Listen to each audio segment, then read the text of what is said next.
May bago raw attraction dyan sa Enchanted Kingdom. Pwede ma-experience yan lalo na ngayong weekend.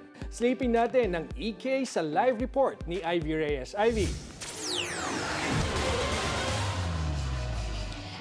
George, be forever enchanted. Yan ang paalala ni Elder the Wizard, ang official mascot ng pinakaunang world-class amusement park sa Pilipinas, ang Enchanted Kingdom. And on its 30th year, isang call to action ang ibinida ng EK para umano protektahan ang kalikasan at iba't ibang kultura sa bansa. Ililunsad ngayong araw ang Agila, the experience sa buhay o ang ibig sabihin ay biodiversity.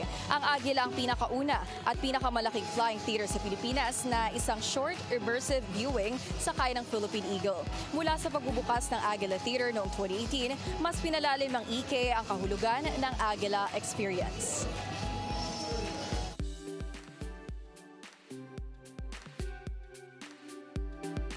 This is more than a theme park. Our higher sense of purpose is to be God's extension of EK, God's eternal kingdom, to bring happiness on earth. This time, we have a call to action. And this is why we created a new film, enhanced film, and of course, improved technology. And you probably realized that we also introduced a new message. That's why it's called Agila, the Experience Saribuhay. Saribuhay means biodiversity.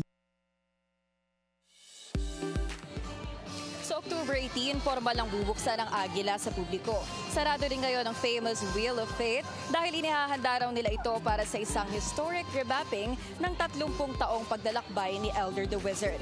Ayon sa Bamon family, ang founder ng Enchanted Kingdom, ipinapanalo ng EK ang edukasyon sa pamamagitan ng makakahulugang presentasyon ng ganda ng Pilipinas. And George, marami pang naka-line up na pakulo at sorpresa ang EK para sa kanilang 30th anniversary. At ngayon nga kasama natin ang iconic singer-songwriter na si Jose Marichan ahead of the holiday season and the October 18th Forever Enchanted celebration kung saan bida ang ating OPM artists. And George?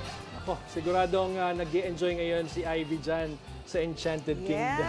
Kaya naman, habang may oras pa, enjoy Ivy at maraming salamat sa ulat na yan.